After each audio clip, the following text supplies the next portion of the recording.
Friends, రీసెంట్గా నేను మా మామయ్య గారి ఊరైన పల్నాడు జిల్లా దాచేపల్లి మండలం ముత్యాలంపాడు అనే గ్రామానికి వెళ్తున్న సమయంలో వేగంగా వస్తున్న ఆటోకి వీధి కుక్క అడ్డు రావడంతో ఆటో పల్టీ కొట్టింది. వెంటనే ఆటో ఎక్కేసి గాయపడిన వారందరినీ దించేశాను. ప్రమాదం జరిగిన వెంటనే ఈ ఊరి పెద్దలు అప్రమత్తమై అంబులెన్స్ కి ఫోన్ చేసి గాయపడిన వారికి ప్రథమ చికిత్స అందించారు. ఈ ప్రమాదంలో ఇద్దరికి మాత్రం కాళ్లకి చేతులకి సీరియస్ ఇంజురీస్ అయ్యాయి. ఈ ఆటో తెలంగాణ నుంచి వస్తుంది. వీరంతా తెలంగాణ వాస్తవ్యులు. గాయపడిన వారిలో ఒక పెద్ద ఆవిడ టెన్షన్ లో బీపీ పెరిగి మంచినీళ్ళు అని అందరినీ అడుగుతుంది.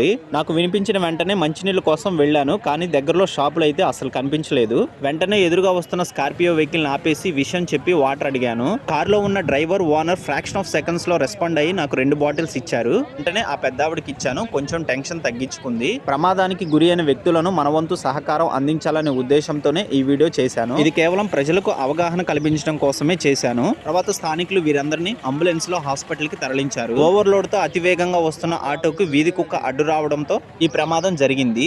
గ్రామాల్లోకి ఎంటర్ అయినప్పుడు సడన్ గా వీధి కుక్కలు, మూగజీవులు మన వెహికల్ కి అడ్డొస్తూ ఉంటాయి. కాబట్టి నిర్ణీత వేగంలో జాగ్రత్తగా వాహనాల్ని నడపాలి. వీరందరూ త్వరగా కోలుకోవాలని ఆశిద్దాం. జై హింద్, జై భారత్.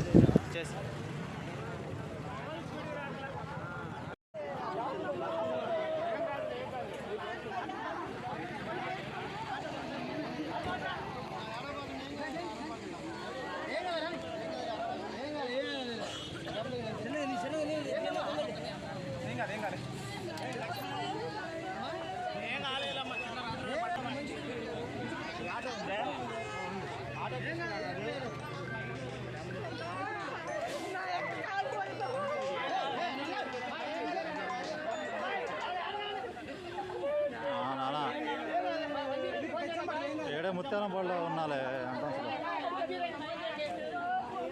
ముత్యాలంపాడులోనే ఉన్నా.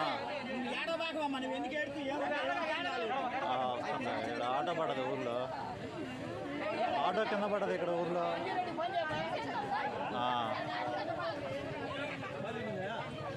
ఇక్కడ దారిలో పడదు.